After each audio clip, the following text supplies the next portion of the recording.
Hello guys, आपका स्वागत है मेरे यूट्यूब चैनल गरिमा हिंदी एजुकेशन में। आज हम जो टॉपिक पढ़ेंगे वो टॉपिक है हमारा अलंकार। अलंकार का जो डिटेल क्लास है वो हमने इससे पहले पढ़ा दिया। आज जो हम हल करेंगे उससे संबंधित क्वेश्चन है जो हमारे एग्जाम में लगातार कई बार से ये क्वेश्चन रिपीट किए जा रहे हैं। मैं उन्हीं क्वेश्चनों को करवाऊंगी और पूरा डिटेल के साथ। आज का जो पहला क्वेश्चन है वो है पीपर पात सरिस मंडोला पंक्ति में कौन सा अलंकार है? उत्प्रेक्षा अलंकार, उपमा अलंकार, श्लेष अलंकार या फिर अतिशयोक्ति अलंकार। तो देखिए, पीपर पात सरिस मंडोला, इसमें कौन सा अलंकार है? तो इसमें अलंकार है उपमा। कौन सा अलंकार है? उपमा अलंकार। Option number 2 is right answer. उपमा अलंकार किसे कहते हैं? तो देखिए, अत्यंत सादृश्य के कारण सर्वथा भिन्न होते हुए भी जहाँ एक वस्तु या प्राणी की तुलना दूसरे प्रसिद्ध वस्तु या प्राणी से की जाती है वहाँ उपमा अलंकार होता है। ऑप्शन देखिए एक और जैसे होता है, नीलिमा चंद्रमा जैसी सुंदर है। ये क्या है? अगर हमसे पूछे कि नीलिमा चंद्रमा जैसी सुंदर है, इसमें कौन सा अलंकार है? तो इसमें अलंकार है उपमा। जैसे पीपर पात सरिस मंडोला, कौन सा अलंकार है? तो इसमें अलंकार है उपमा। कौन सा? उपमा। Option number 2 is right answer. अगला क्वेश्चन है, 3 बेर खाती थी सो 3 बेर खाती है। पंक्ति को या पंक्ति में अलंकार चयनित कीजिए। से नहीं रहेगा। 3 बेर खाती सो 3 बेर खाती है, पंक्ति में अलंकार चयनित कीजिए। उत्प्रेक्षा अलंकार, श्लेष अलंकार, अन्योक्ति अलंकार या फिर यमक अलंकार। तो देखिए, 3 बेर खाती थी, 3 बेर खाती है, इसमें कौन सा अलंकार है? तो इसमें अलंकार है यमक। कौन सा? यमक। ऑप्शन नंबर 4 कौन हो जाएगा? ऑप्शन नंबर 4 यमक अलंकार। अब हम यमक अलंकार जान लेते हैं किसे कहते हैं। तो देखिए, एक ही शब्द 2 या 2 से अधिक बार आए और हर बार भिन्न अर्थ प्रकट हो, वहाँ कौन सा अलंकार होगा? तो वहाँ अलंकार होगा ऑप्शन नंबर 4 यमक अलंकार। क्योंकि देखिए, 3 बेर खाती सो 3 बेर खाती मतलब 3 बेर का मतलब क्या हुआ? समय, सुबह दोपहर शाम की बात की गई है। और 3 बेर खाती थी, 3 बेर का मतलब अर्थात 3 बेर खाती थी। तो क्या हो गया? 3 बेर खाती सो 3 बेर खाती है। इस पंक्ति में अलंकार कौन सा है? यमक अलंकार। कौन सा? यमक अलंकार। एक इसका बहुत ज्यादा पॉपुलर क्या है उदाहरण, काली घटा का घमंड घटा। ये भी क्या है? बहुत बार एग्जाम में पूछा जाता है कि काली घटा का घमंड घटा में कौन सा अलंकार है? तो उसमें भी यमक अलंकार ही है आपका। अगला क्वेश्चन है, चरण कमल बंदो हरिराई पंक्ति में कौन सा अलंकार है? उपमा अलंकार, रूपक अलंकार, श्लेष अलंकार या फिर अतिशयोक्ति अलंकार। तो देखिए, चरण कमल बंदो हरिराई में कौन सा अलंकार है? तो चरण कमल बंदो हरिराई में अलंकार है रूपक। कौन सा? रूपक। Option number 2 is right answer. रूपक अलंकार किसे कहेंगे? तो जहां गुण की अत्यंत समानता के कारण उपमेय में ही उपमान का अभेद रहित या अभेद आरोप किया गया हो, वही अलंकार होता है रूपक अलंकार। Option number 2 is right answer. अगला क्वेश्चन है, निम्नलिखित में से किस में रूपक अलंकार है? हमें बताना है किसमें रूपक अलंकार है। इसका मुख चंद्रमा के समान है, चंद्रमा इसके मुख के समान है, या इसका मुख ही चंद्रमा है, या फिर यह मुख है या चंद्रमा। तो देखिए, क्या हमने बताया था कि जहां गुण की अत्यंत समानता हो और उस उपमान का क्या हो? उपमेय में ही उपमान का अभेद आरोप हो, वही होता है हमारा रूपक अलंकार। जैसे इसका मुख ही चंद्रमा है, जैसे चंद्रमा और मुख में कोई अंतर नहीं कर पा रहा है, वही हमारा होता है रूपक अलंकार। Option number 3 is right answer. अगला क्वेश्चन है, उपमेय में कल्पित उपमान की संभावना को क्या कहते हैं? अनुप्रास अलंकार, रूपक अलंकार, उत्प्रेक्षा अलंकार या फिर दृष्टांत अलंकार। तो देखिए, जहां उपमेय में कल्पित उपमान की संभावना हो तो उसे कहते हैं, क्या कहते हैं? उसे कहते हैं उत्प्रेक्षा अलंकार। Option number 3 is right answer. उत्प्रेक्षा अलंकार किसे कहते हैं? तो देखिए, जहां उपमेय में कल्पित उपमान की संभावना हो, वही संभावना कर ली गई हो, वही उत्प्रेक्षा अलंकार होता है।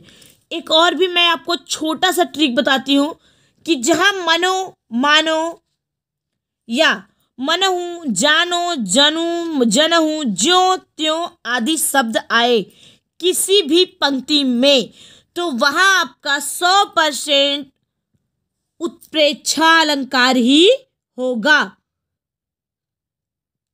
कौन सा होगा? उत्प्रेक्षा अलंकार। जैसे मानो माई घनसन अंतर दामिनी, इस पंक्ति में कौन सा अलंकार होगा? उत्प्रेक्षा अलंकार होगा। कौन सा? उत्प्रेक्षा अलंकार होगा। एक और इसका है, सोहत ओढ़त पीत पट श्याम सलोने गात, मनहु नीलमणि शैल पर आतप पर्यो प्रभात। देखिए, अभी हमने बताया ना कि मनहु, मनहु शब्द आ गया तो क्या हो गया? उत्प्रेक्षा अलंकार। इस छोटे से चीज को याद रख के आप बिल्कुल भी गलतियां नहीं करेंगे। अगला क्वेश्चन है, तरड़ी तनुजा तट तमाल तरुअर बहु छाए में कौन सा अलंकार है? अनुप्रास अलंकार, यमक अलंकार, उत्प्रेक्षा अलंकार या फिर उपमा अलंकार। तो देखिए, तरनी तनुजा तट तमाल तरुअर बहु छाए, इसमें कौन सा अलंकार होगा? तो इसमें अगर अपने ध्यान से देखा होगा तो आप समझ पा रहे होंगे कि इसमें जो अलंकार है वो है ऑप्शन नंबर फर्स्ट। क्यों? क्योंकि जहां एक क्या होगा? अनुप्रास अलंकार किसे कहते हैं? जहां एक व्यंजन की आवृत्ति कई बार हो, वहां कौन सा अलंकार होता है? तो वहां अलंकार होता है अनुप्रास। यहां देखिए, तरनी, तनुजा, तट, तमाल रहेगा, तमाल तरुअर बहुछाए, तो क्या आवृत्ति क्या है? कई बार हुई है। तो राइट आंसर क्या होगा? Option number first. अगला क्वेश्चन है, उपमान और उपमेय का अभेद क्या कहलाता है? बहुत ही अच्छा क्वेश्चन है। ये क्वेश्चन बस थोड़ा सा घुमा के पूछा है और यही हम गलतियां कर जाते हैं। उपमेय और उपमान और उपमेय का अभेद आरोप क्या कहलाता है? कौन सा अलंकार कहलाता है? यमक अलंकार, रूपक अलंकार, व्यतिरेक या फिर भ्रांतिमान। तो देखिए, उपमान और उपमेय का अभेद आरोप जो कहलाता है वो कहलाता है क्या? रूपक अलंकार। क्या कहलाता है? रूपक अलंकार। ऑप्शन नंबर क्या हो जाएगा? 2 इज राइट आंसर। अगला क्वेश्चन है,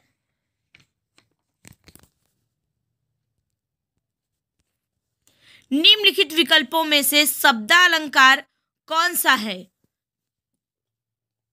यमक अलंकार, रूपक अलंकार, व्यतिरेक या प्रतीप अलंकार। तो देखिए, सबसे पहले हमें जानना है कि शब्दालंकार कितने होते हैं। तो देखिए, शब्दालंकार जो हैं वो होते हैं आपके कितने? तो शब्दालंकार होते हैं 5। कौन सा? 5। कौन कौन से? अनुप्रास, यमक, श्लेष, वक्रोक्ति और विप्सा। कौन कौन होता है?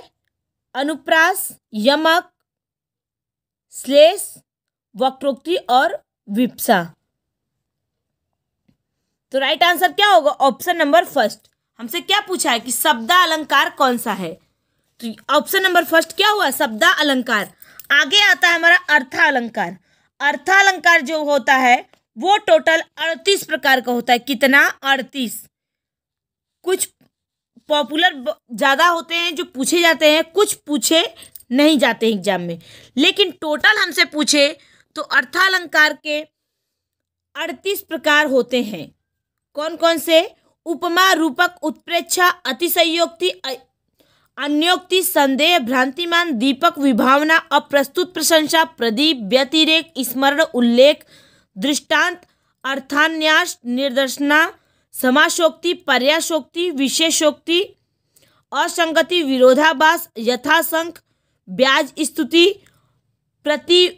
प्रत्युस्तुपमा, तुल्योगिता, तद्गुण, अद्गुण, मिलिनी, उन्मिलित, अपहूति, परिसंख्या, मुद्रा, लोकोक्ति, विनोक्ति, सहयोक्ति, परिकर, परिरंकांकुर। ये आपके हो गए 38 प्रकार। आप काउंट करेंगे, मैंने 38 प्रकार के नाम भी बता दिए। बहुत कम लोग इसको बताते हैं। तो देखिए, शब्दालंकार 5 होते हैं, अर्थालंकार कितने होते हैं? 38। और क्वेश्चन के हिसाब से आंसर कौन होगा? Option number first. अगला क्वेश्चन है, जहां उपमेय में उपमान की समानता की संभावना व्यक्त की जाती है वहां अलंकार होता है। हमें बताना कि जहां उपमेय में उपमान की समानता की संभावना व्यक्त की जाती है वहां अलंकार होता है। उत्प्रेक्षा अलंकार, उपमा अलंकार, रूपक अलंकार या फिर संदेह अलंकार। तो देखिए, वहां अलंकार कौन सा होगा? तो वहां अलंकार होगा ऑप्शन नंबर 2, उपमा अलंकार। अभी हमने बताया क्या होगा कि जहां एक वस्तु या प्राणी की तुलना दूसरी प्रसिद्ध वस्तु या प्राणी से की जाए वहां कौन सी होगी? वहां होगा आपका कौन सा अलंकार? उपमा अलंकार। अगला क्वेश्चन है, वही मनुष्य है कि जो मनुष्य के लिए मरे। पंक्ति में कौन सा अलंकार है? अनुप्रास अलंकार, यमक अलंकार, श्लेष अलंकार या फिर रूपक अलंकार। तो देखिए, इसमें कौन सा अलंकार होगा? वही मनुष्य है कि जो मनुष्य के लिए मरे, इसमें अलंकार कौन सा होगा? तो वो होगा ऑप्शन नंबर फर्स्ट, अनुप्रास अलंकार। कौन सा? अनुप्रास अलंकार। वही मनुष्य और वही मनुष्य क्या है? रिपीट किया गया है। अगर आपके मन में आ रहा होगा कि अनुप्रास अलंकार कैसे होगा, तो यहाँ क्या है? चीजें रिपीट की गई हैं, आप उसे देख सकते हैं। क्या है? मनुष्य और मनुष्य क्या है? रिपीट किया गया है। Option number first is right answer. अगला क्वेश्चन है, जहां वर्णों की आवृत्ति बार बार होती है उसमें कौन सा अलंकार होता है? श्लेष अलंकार, यमक अलंकार, अनुप्रास अलंकार या फिर उत्प्रेक्षा अलंकार। तो देखिए, जहां वर्णों की आवृत्ति बार बार होती है वहां अनुप्रास अलंकार होता है। कौन सा? अनुप्रास अलंकार होता है। Option number 3 is right answer. वही अनुप्रास अलंकार आपका 5 प्रकार का भी होता है। छेकानुप्रास, वृत्त्यानुप्रास, लाटानुप्रास, श्रुत्यानुप्रास और अनंत्यानुप्रास। अगर आपसे पूछ दे कि अनुप्रास अलंकार के कितने भेद होते हैं तो वो है 5। तो राइट आंसर क्या होगा? Option number 3। अगला क्वेश्चन है, जहां शब्दों, शब्दार्थों या वाक्यांशों की आवृत्ति हो किंतु उसके अर्थ भिन्न हो वहां कौन सा अलंकार होगा? श्लेष अलंकार, यमक अलंकार, वक्रोक्ति अलंकार या फिर रूपक अलंकार। तो देखिए, जहां शब्दों, शब्दांशों या वाक्यांशों की आवृत्ति हो किंतु उनके अर्थ भिन्न हो वहां कौन सा अलंकार होगा? तो यमक अलंकार। कौन सा अलंकार होगा? यमक अलंकार। ऑप्शन नंबर क्या हो जाएगा? 2 इज राइट आंसर। वहां कौन सा अलंकार होगा? तो वहां होगा यमक अलंकार। अभी हमने बताया कि 3 बेर खाती थी सो 3 बेर खाती है।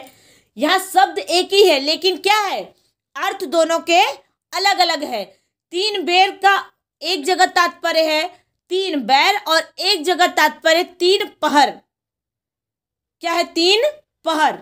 तो राइट आंसर क्या होगा? Option number 2। अगला क्वेश्चन है, निम्नलिखित में से कौन सा अर्था अलंकार है? श्लेष, यमक, वक्रोक्ति या फिर रूपक। तो कौन सा अर्थालंकार है? तो वो है ऑप्शन नंबर 4। अभी हमने बताया कि शब्दालंकार जो है वो 5 प्रकार के होते हैं। कौन कौन से होते हैं? अनुप्रास अलंकार, यमक अलंकार, श्लेष अलंकार, वक्रोक्ति और विप्सा। रूपक अलंकार जो है ये अर्थालंकार है। क्या है? अर्था अलंकार। Option number 4 is right answer. अगला क्वेश्चन है जब उपमेय में उपमान की संभावना प्रकट की जाए तो कौन सा अलंकार होगा? देखिए क्वेश्चन हमने ये करवा चुका है। आपको अगर नहीं समझ में आएगा तो बस रीजन इतना है कि क्वेश्चन को थोड़ा सा घुमा के पूछा है। तो जब उपमेय में उपमान की संभावना प्रकट की जाए तो कौन सा अलंकार होगा? उपमा अलंकार, रूपक अलंकार, दीपक अलंकार या फिर उत्प्रेक्षा अलंकार। तो जहां उपमेय में उपमान की संभावना अथवा कल्पना कर ली गई वहां हमें क्या मान लेना है? उत्प्रेक्षा अलंकार। क्या हमने उत्प्रेक्षा अलंकार की एक छोटी सी पहचानने की आपको ट्रिक भी बताई कि जहां मनो, मानो, जनो, जानहु, मनो, मानहु, ज्यों त्यों आदि शब्द आए पंक्ति में वहां आपका 100% कौन सा अलंकार होगा? तो उत्प्रेक्षा अलंकार होगा। Option number 4 is right answer. अगला क्वेश्चन है जहां कारण बिना कार्य की उत्पत्ति होती है वहां कौन सा अलंकार होता है? तो जहां बिना कारण के कार्य की उत्पत्ति होती है वहां कौन सा अलंकार होता है? तो वहां अलंकार होता है विभावना। कौन सा? विभावना। ऑप्शन नंबर क्या हो जाएगा? First is right answer. जहां बिना कारण के ही कार्य का होना पाया जाता है। देखिए इसी क्वेश्चन को एक और तरह पूछता है। कैसे? कि जहां बिना कारण के कार्य का होना पाया जाए वहां कौन सा अलंकार होगा? तो वह भी हमारा कौन सा होगा? ऑप्शन नंबर फर्स्ट, विभावना अलंकार। क्या होगा? विभावना अलंकार।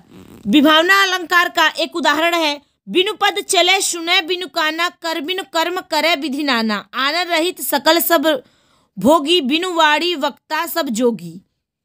यहाँ जो मैंने पंक्ति पढ़ी, यहाँ पंक्ति में यहाँ पैर के बिना चलना, कान के बिना सुनना और हाथ के बिना कार्य होना इत्यादि कार्य बिना कारण के ही संपादित हो रहे हैं, जो कि संभव नहीं है। क्या है? जो कि संभव नहीं है। तो यहाँ कौन सा अलंकार होगा? विभावना अलंकार। Option number first is right answer. अगला क्वेश्चन है जहां उपमेय में अनेक उपमानों की शंका होती है वहां कौन सा अलंकार होगा? यमक अलंकार, श्लेष अलंकार, भ्रांतिमान अलंकार या फिर संदेह अलंकार। तो जहां उपमेय में अनेक उपमानों की शंका हो वहां कौन सा अलंकार होगा? तो वहां अलंकार होगा ऑप्शन नंबर 3, भ्रांतिमान। क्या होगा? भ्रांतिमान। Option number 3 is right answer. भ्रांतिमान का क्या होता है परिभाषा? तो जब भ्रमवश किसी एक चीज को देखकर उसके समान किसी अन्य वस्तु का भ्रम हो तो वह भ्रांतिमान अलंकार होता है। जैसे वृंदावन विरहत फिरे राधानंद किशोर, नीरद यामिनी जानि संग डोले मोले मोर। वृंदावन में राधा कृष्ण विहार कर रहे हैं। रात में उन्हें सघन मेघ समझकर मोर बोलने लगते हैं और क्या होता है? साथ साथ चलने लगते हैं। तो यहाँ क्या है? मोर को क्या हुआ है? भ्रम हो गया है। क्या हो गया है? भ्रम हो गया है। Option number 3 is right answer. अगला क्वेश्चन है अलंकार शब्द का शाब्दिक अर्थ क्या होता है? वस्त्र, वर्ण, आभूषण या फिर विशिष्ट। तो देखिए अलंकार शब्द जो है वो 2 शब्द से मिलके बना है, अलम और कार। अलम का अर्थ होता है भूषण या सजावट। तो क्या हो गया? ऑप्शन नंबर क्या हो जाएगा? 3 इज राइट आंसर, क्योंकि अलंकार का शाब्दिक अर्थ क्या होता है? आभूषण। क्या होता है? आभूषण। Option number 3 is right answer. अगला क्वेश्चन है, निम्नलिखित में से कौन सादृश्य मूलक अलंकार नहीं है? उपमा अलंकार, रूपक अलंकार, विशेषोक्ति अलंकार या फिर उत्प्रेक्षा अलंकार। तो निम्नलिखित में से कौन सादृश्य मूलक अलंकार नहीं है? तो क्या हो जाएगा? ऑप्शन नंबर 3 विशेषोक्ति अलंकार। क्या हो जाएगा? विशेषोक्ति अलंकार। विशेषोक्ति अलंकार जो है वो विशेष उक्ति अर्थात विशेष में कारण होने पर भी कार्य का न होना वर्णित होता है। तो वह कौन सा अलंकार होता है? विशेषोक्ति अलंकार। अगला क्वेश्चन है, उदित उदयगिरि मंच पर रघुवर बाल पतंग में कौन सा अलंकार है? उपमा अलंकार, रूपक अलंकार, उत्प्रेक्षा अलंकार या फिर भ्रांतिमान अलंकार। तो देखिए, उदित उदयगिरि मंच पर रघुवर बाल पतंग में कौन सा अलंकार है? तो वहां अलंकार होगा कौन सा? ऑप्शन नंबर 3 उत्प्रेक्षा अलंकार। कौन सा अलंकार होगा? उत्प्रेक्षा अलंकार।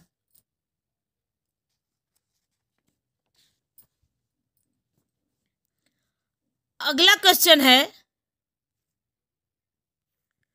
मुख, देखिए यहां मुख्य नहीं रहेगा, मुख रूपी चांद। क्या रहेगा? मुख रूपी चांद पर राहु भी धोखा खा गया पंक्ति में कौन सा अलंकार है? मुख रूपी चांद पर राहु भी धोखा खा गया पंक्ति में कौन सा अलंकार है? श्लेष अलंकार, वक्रोक्ति अलंकार, उपमा अलंकार या फिर रूपक अलंकार। तो मुख रूपी चांद पर राहु भी धोखा खा गया, तो वो क्या हो गया? ऑप्शन नंबर 4 क्या है? ऑप्शन नंबर 4 रूपक अलंकार। हमने बताया कि रूपक अलंकार जो है वो क्या है? जहां गुण की अत्यंत समानता के कारण उपमेय और उपमान में क्या है? अभेद, यानी कि उसमें भेद नहीं किया जा सकता। मुख रूपी चांद पर राहु भी धोखा खा गया, तो कौन सा अलंकार होगा? रूपक अलंकार। Option number 4 is right answer. ये रहा हमारा आज का क्वेश्चन। मुझे उम्मीद है सभी लोग समझ में आया होगा। सभी लोग ध्यान से देखें। Thank you so much.